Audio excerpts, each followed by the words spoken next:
Bonjour chers élèves du tronc commun sciences et techniques dans cette nouvelle capsule qui porte sur le module 2. Alors, le module 2, étude d'Auchan de Maupassant, la nouvelle réaliste d'Auchan. On est dans la séquence 3, le dénouement de la nouvelle. Alors, on rappelle qu'on a travaillé sur deux séquences auparavant. La première portait sur l'incipit de la nouvelle. La seconde était réservée à la perturbation et aux péripéties. Et celle-ci, justement, elle porte sur le dénouement de la nouvelle. La séance d'aujourd'hui a pour titre « Écrire la suite d'un récit ». Bien. Alors, avant de passer à l'activité proprement dite, nous allons faire un tour d'horizon de ce que nous avons déjà vu dans les séquences précédentes, surtout au niveau des événements. Alors, rappelez-vous, dans l'incipit, le narrateur présente deux familles misérables qui vivent dans deux chaumières. Donc, ces deux familles, les Tuvache et les Vala, qui avaient 4 enfants, donc chacune. Deux familles misérables, pauvres, qui vivent péniblement. La terre était inféconde, justement. Un événement perturbateur, c'est la venue de Madame Dubière qui va perturber cet univers calme de la campagne, ce monde rural très tranquille. Madame Dubière va apercevoir un petit garçon, c'est celui des Tuvache. Elle désire l'adopter, mais elle se heurte au refus des Tuvache. Donc la mère Tuvache qui refuse l'idée d'adopter, ou bien plutôt de vendre le petit Charlot. Justement, après ça, il y a une deuxième tentative qui va se couronner avec un succès. C'est chez les Valins. Donc les Valins vont accepter que Madame Dubière adopte leur fils Jean. Bon, là, il y a une ellipse narrative, on passe sous silence un certain nombre d'arguments, et il y a un événement, c'est quand les deux personnages, Charlot et Jean, ils sont âgés maintenant de 21 ans. Et un événement qui est très important, c'est le retour de Jean. Alors ce retour de Jean, qui est une sorte de rebondissement, va susciter des sentiments de jalousie chez Charlot. Donc Jean est maintenant riche, voilà, donc il est revenu, et là Charlot va se comparer à Jean, et il va se dire, mais pourquoi on ne m'a pas vendu, moi, j'aurais été à sa place. Donc quelle est sa réaction, surtout vis-à-vis de ses parents? Il va bien sûr le reprocher de ne pas l'avoir vendu, il va les insulter en les qualifiant de niants, et à la fin de la nouvelle, alors nous avons une sorte de fin un peu inattendue, inachevée, c'est le départ de Charlot, la phrase très célèbre, et il disparut dans la nuit. Donc ça, c'est un petit aperçu des événements qu'on trouve dans Auchan. Alors, quels sont les objectifs de la séance? Donc, un seul objectif, c'est rédiger la suite d'un récit. Alors, comment on va procéder dans cette capsule?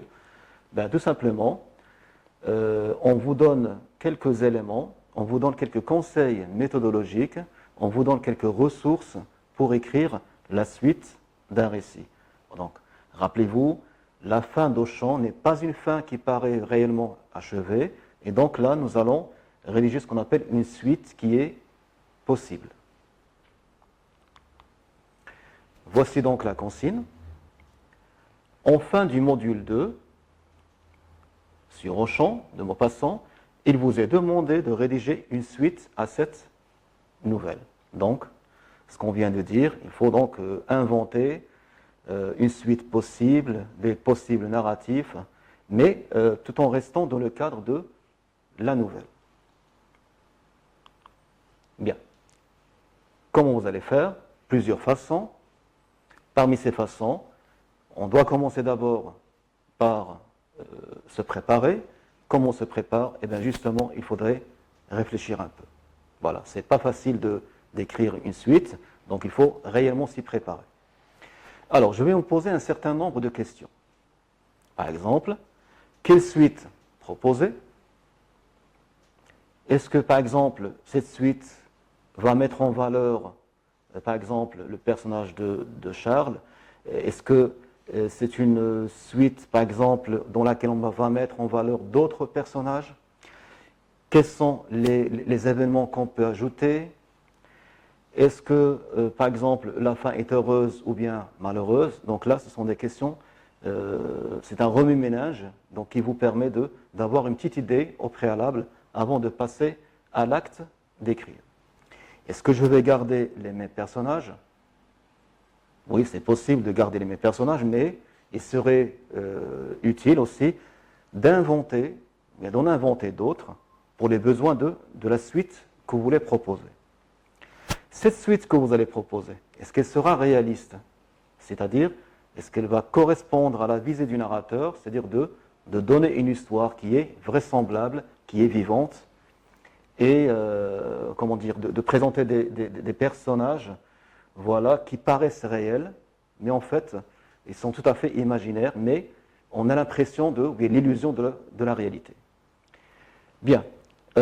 Dois-je prévoir une fin inachevée comme celle que nous avons déjà vue dans Auchan, ou bien tout simplement prévoir une fin qui est classique avec une situation finale heureuse ou bien malheureuse. Bien. Toujours dans le cadre de la préparation à l'écriture, on a en tête quelques idées. Et bien justement, il faudrait, à partir des idées qu'on a inventées, les événements qu'on a prévus, d'établir un scénario, on peut l'appeler aussi un synopsis, comme vous voulez, sous forme d'une fiche d'événements. Alors, dans cette fiche d'événements, par exemple, on peut procéder comme ça, mais ça, c'est une façon parmi d'autres. Vous avez un tableau, dans la colonne voilà, donc dans la colonne de droite, vous allez mettre le nom de la péripétie, le numéro qui correspond à la péripétie. Vous pouvez la nommer si vous voulez aussi. Vous allez mettre ici, dans cette deuxième colonne, le contenu. Voilà. Alors, je vous donne un exemple. Donc, et il disparut dans la nuit, c'est la dernière phrase que nous avons dans Auchan. Contenu. Par exemple, on peut enchaîner avec ça. C'est un exemple. Charlot ne se rendit pas compte du chemin qu'il avait parcouru que lorsqu'il s'approcha d'un bourg, tellement il était absorbé par les derniers événements. Et là, on se rappelle quels sont ces derniers événements, c'est-à-dire le retour de Jean, sa réaction vis-à-vis de ses parents, et ensuite son départ. Et là, dans le numéro 2, donc, je vais penser à la suite en proposant d'autres péripéties. On peut procéder comme ça, c'est mieux. Retour donc au scénario. Donc, vous avez créé une première péripétie. On l'a déjà donc vu. Comment, vous allez vous poser une question, comment, par exemple ici, on marqué Charlot est arrivé à un bourg.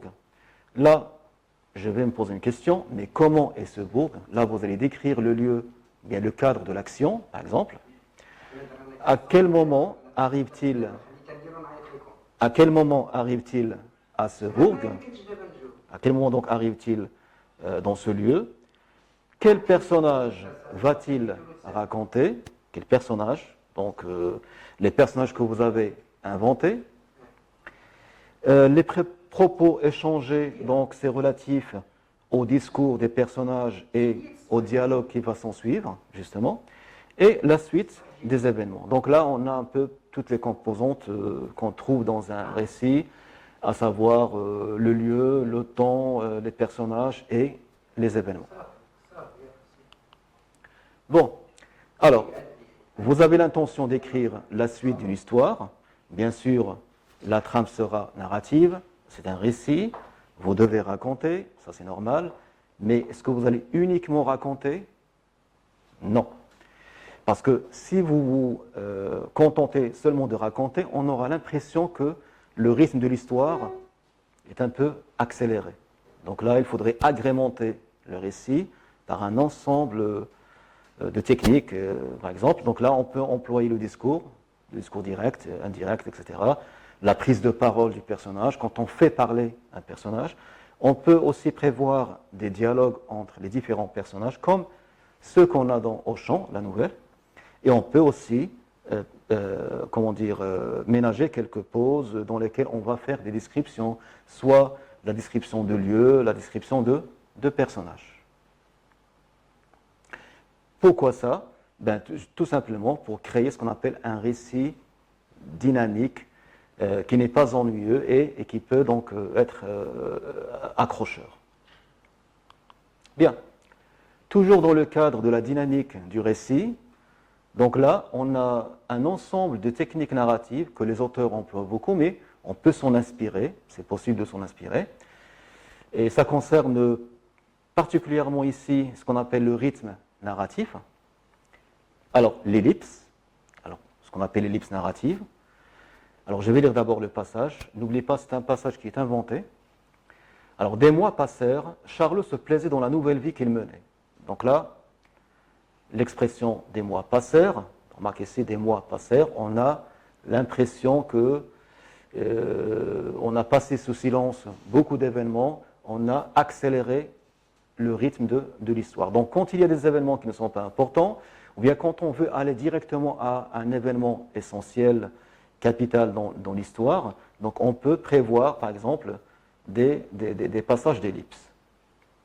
Bon, deuxième technique, c'est ce qu'on appelle le retour en arrière, que vous connaissez autrement par ce qu'on appelle le flashback. Bon, comme son nom l'indique, donc le narrateur opère un retour en arrière, voilà, mais pour quelle raison? Ça, c'est ce qu'on va savoir. Regardez bien. Charlot ne put se retenir de pleurer. Il se rappela alors l'affront qu'il avait fait à ses parents en les accusant de ne pas l'avoir vendu. Donc là, on présente le personnage de Charlot en train de pleurer et on fait un retour en arrière pour expliquer pourquoi justement il pleure. Il pleure parce qu'il se rappelle l'affront qu'il avait fait à ses parents, le fait qu'il les a insultés, qu'il leur a manqué de respect. Rappelez-vous lorsqu'il les a accusés de ne pas l'avoir vendu. Donc le retour en arrière, ici, qui marque l'antériorité, il a une valeur explicative, donc ça permet d'expliquer un sentiment du personnage, d'expliquer sa situation présente. Bien, alors d'autres techniques pour varier le rythme de l'histoire, il y a ce qu'on appelle la pause. On va lire le passage. Il aperçut alors une lueur provenant d'une demeure. C'était une chaumière, comme on en voyait dans les banlieues des villes. Le toit était en chaume et vous avez des points de suspension. La première phrase, le narrateur raconte. Donc, il, c'est-à-dire Charlot, qui aperçoit une lueur, cette lueur qui provient d'où? D'une demeure, d'une maison, et là, il commence à faire la description de la maison. Donc là, le récit s'arrête pour laisser place à un passage descriptif dont le but est de donner une idée sur le lieu que le narrateur est en train de voir et de découvrir. Et là, cette description doit être réaliste, donc pour la circonstance. Voilà. Et on passe à la scène. Donc la pause, c'est clair. Donc il y a le rythme ralenti, sinon on peut dire aussi le rythme s'arrête carrément. Pour la scène. Quand on dit scène, qu'est-ce qui nous vient à l'esprit? C'est le théâtre. Donc, M. Dubois lui demande « Quelle est ton histoire, mon fils ?» Alors, M. Dubois, c'est un personnage inventé. À ces mots, Charlot eut un petit sursaut. Il prit son courage à deux mains. « C'est une longue et douloureuse histoire. » Lui répondit-il. Là, le temps de l'histoire, qui coïncide avec le temps de la narration, on a comme une scène de théâtre, un dialogue entre deux personnages, ça donne l'impression que ça se passe actuellement, et ça donne plus de réalisme et de vivacité. Alors, le sommaire, je vais lire le texte. Il passa de nombreux mois cherchant du travail qu'il ne trouvait pas. Il décida alors de voler pour vivre. Il fut pris en flagrant délit de vol. On l'emprisonna et dû passer plus d'une dizaine d'années au cachot. Là, on fait un sommaire, ou bien plutôt c'est le narrateur qui fait un sommaire, qui fait un résumé d'un certain nombre d'actions qui se sont passées, qui se sont déroulées, des actions successives dans le passé. Voilà, et bien sûr le rythme, l'effet qu'il produit, c'est l'accélération du rythme de l'histoire. Donc, remarque ici, il va passer de nombreux mois à chercher du travail, il va voler, il va être pris en flagrant délit de vol, il va être emprisonné, et il va passer plus d'une dizaine d'années au cachot. Vous remarquez que le rythme s'accélère ici. Bien. On vient maintenant à une notion qui est très importante dans le récit, c'est la notion de point de vue. Alors, il ne faut pas comprendre ici le point de vue dans l'optique de l'étude du texte argumentatif. Non. Ici, point de vue, c'est-à-dire le point à partir duquel le narrateur voit les autres personnages ou bien voit l'action ou bien les événements. Alors, il y a trois types de points de vue. On va voir le premier. C'est ce qu'on appelle le point de vue externe. Charlot monta dans l'immeuble, poussa la porte de la première pièce, située au premier étage, à droite. Il frappa à la porte et entra. Peu de temps après, il sortit et prit un fiacre. C'est toujours un texte qui est inventé pour la circonstance. Charlot monta, donc là, que fait le narrateur? Il va nous dire ce que fait Charlot. Il ne montre pas de jugement, il ne donne pas de jugement valorisant ou bien dévalorisant sur le personnage. Il ne fait que décrire ce que fait ou bien rapporter ce que fait le personnage. Il va monter, il va pousser la porte, il frappe à la porte, il va entrer, il sort et prend. Ici, nous avons un narrateur qui joue le rôle d'une sorte de... C'est comme un témoin de l'action. C'est un témoin qui rapporte et qui note les détails de l'action. Deuxième point de vue, c'est le point de vue interne.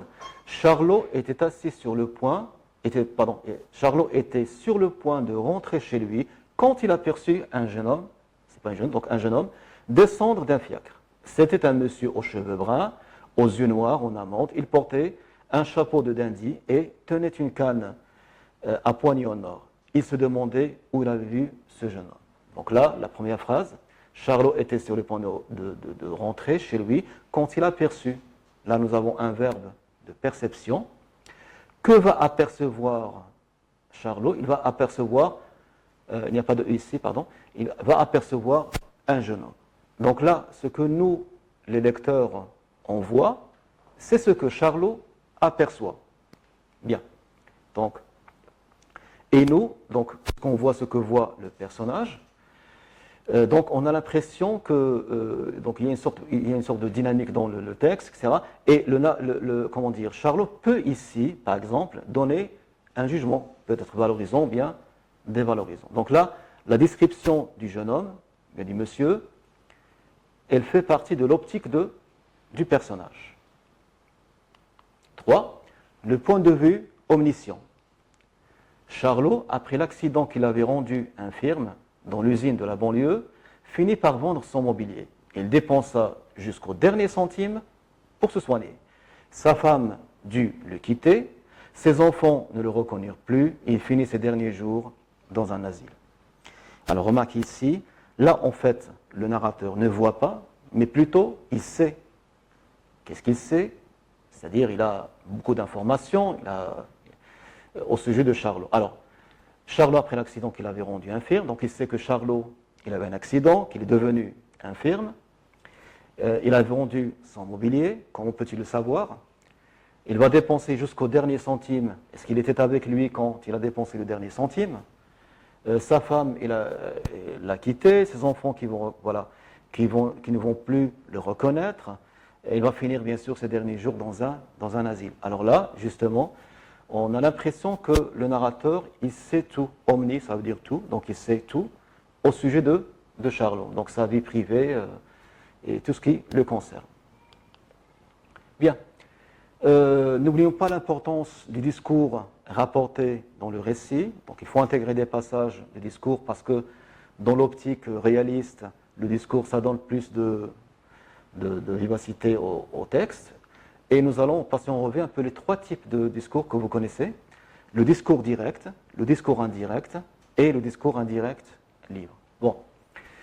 Le discours direct, on va voir ici un exemple à partir de Champ. C'est tout vu, c'est tout entendu, c'est tout réfléchi. Allez-vous-en, et puis que je vous revois point par ici. Là, c'est Madame Tuvache qui parle. Elle est très en colère. Donc, remarquez un peu le discours direct, ça permet de faire voir au lecteur et de percevoir aussi la colère, donc soit au niveau du sentiment, ou bien aussi le trait de caractère. Madame Tuvache, elle est très nerveuse, elle est un peu acariâtre, etc. Donc ça donne un effet de réel. Ça c'est un passage inventé. La mère Tuvache répétait toujours à son fils qu'elle ne l'avait pas vendu et qu'il en était fier. Alors là, c'est un discours indirect. Et là, remarquez l'expression répéter. Donc, c'est ce qui justifie que le narrateur n'a pas voulu, par exemple, utiliser un discours direct, parce qu'il y a la notion de répétition, il y a certains éléments qui ne sont pas importants, bien qu'ils se répètent, et donc, pour les résumer, donc, on recourt au discours indirect. Le dernier, qui est très intéressant, c'est un discours indirect, mais qui est libre. Alors, remarque ici, Charlot regardait l'homme, c'était lui, Jean Valin. Il en était sûr, c'était bien lui, il n'en doutait pas. Donc là, Charlot qui regarde l'homme, et ça c'est un passage de récit, mais regardez un peu ce passage-là, c'était lui, Jean Valin. En fait, c'est la pensée de qui? C'est la pensée de Charlot. Et c'est comme si Charlot parlait avec lui-même, voilà, il pensait, et là c'est un passage de discours, mais qui est intégré dans la trame du récit. Bien. Quel temps verbaux employer? Alors, comme on l'a déjà vu dans d'autres capsules vidéo, on emploie le passé simple pour les actions au premier plan, les actions principales, ou pour la succession des événements. L'imparfait en arrière-plan, c'est pour le décor, pour l'habitude, les actions répétées, et aussi pour des actions qui commencent déjà dans le passé, avant l'arrivée d'une action principale. Le plus que parfait qui marque l'antériorité, et nous l'avons déjà vu, donc il a une valeur explicative quand on veut informer le lecteur, lui expliquer certaines choses en relation avec la situation actuelle. Le présent d'énonciation et le présent de narration. Alors, le présent d'énonciation, c'est-à-dire c'est le présent qu'on utilise quand on parle au moment présent. Donc là, pour ce type de présent, on peut l'utiliser dans les prises de parole des personnages et on peut l'utiliser aussi dans le dialogue. Le présent de narration, on l'a déjà vu dans une autre capsule précédente, c'est comme le passé simple, donc il indique des actions courtes, achevées, il indique aussi une succession d'événements, mais ce n'est pas un présent qui a la valeur d'un présent, c'est un présent qui a la valeur d'un passé. C'est pour rendre les événements plus présents, comme vous dites, plus réalistes et plus vivants. Voilà. Bien. N'oubliez pas, quand on écrit, on doit exploiter les outils de la langue que nous avons déjà vus ensemble, à savoir, lorsqu'on écrit un texte, donc on doit bien sûr écrire des phrases simples, des phrases complexes, des types de phrases à varier bien sûr, l'expression de la simultanéité, c'est-à-dire deux actions qui se déroulent en même temps, l'antériorité, c'est-à-dire quand il y a une action qui vient avant une autre, dans le passé, la postériorité, c'est-à-dire qui vient après, utiliser des procédés de reprise, qu'ils soient des pronoms, bien des synonymes, des équivalents, pour éviter les répétitions, faire attention à l'énonciation, quand des personnages parlent, est-ce qu'ils doivent utiliser le tu, le vous, etc. La modalisation, c'est l'expression, c'est ce qu'on appelle les modalités appréciatives d'un jugement valorisant, bien dévalorisant. La notion de discours rapporté qu'on vient de voir tout à l'heure, et bien sûr, on peut ajouter d'autres outils de la langue. Récapitulation, quelques mots-clés. Vous devez bien sûr rédiger une suite. Vous avez des scénarios possibles. Vous allez écrire un synopsis sous forme d'une fiche d'événements. Vous allez introduire bien sûr des péripéties et même un rebondissement. Faites attention à la dynamique du récit, donc il faut qu'il soit réellement dynamique. Et pensez au rythme narratif à varier, la pause, le sommaire, l'ellipse, etc. Alors, prolongement. Donc, voici une petite banque de consignes. On peut vous proposer, par exemple, de passer de l'image au récit. Vous pouvez travailler ça chez vous. Donc, de l'image au récit. Remarquez un peu ces images-là. Ça vous a donné certainement une petite idée sur l'histoire. Donc, à partir de l'image, on peut réellement écrire un récit. Ici, par exemple, écrire la lettre argumentative. Par exemple, ici, Charles se met en colère et commence à insulter ses parents. Vous allez lui envoyer une lettre où vous allez exprimer votre désaccord quant à la façon avec laquelle il s'est comporté avec ses parents. Et bien sûr, vous lui expliquez les raisons de ce désaccord. Donc, vous exploitez l'étude du texte argumentatif dans le cadre de cette séance. Et finalement, alors je vous propose une dernière situation, c'est rédiger un entretien avec un auteur. Vous imaginez un entretien entre un journaliste littéraire et Guy de Maupassant au sujet de son œuvre, au chant. Donc ce sera sous forme de dialogue. Voilà, donc nous sommes au terme de cette capsule. Merci de votre attention.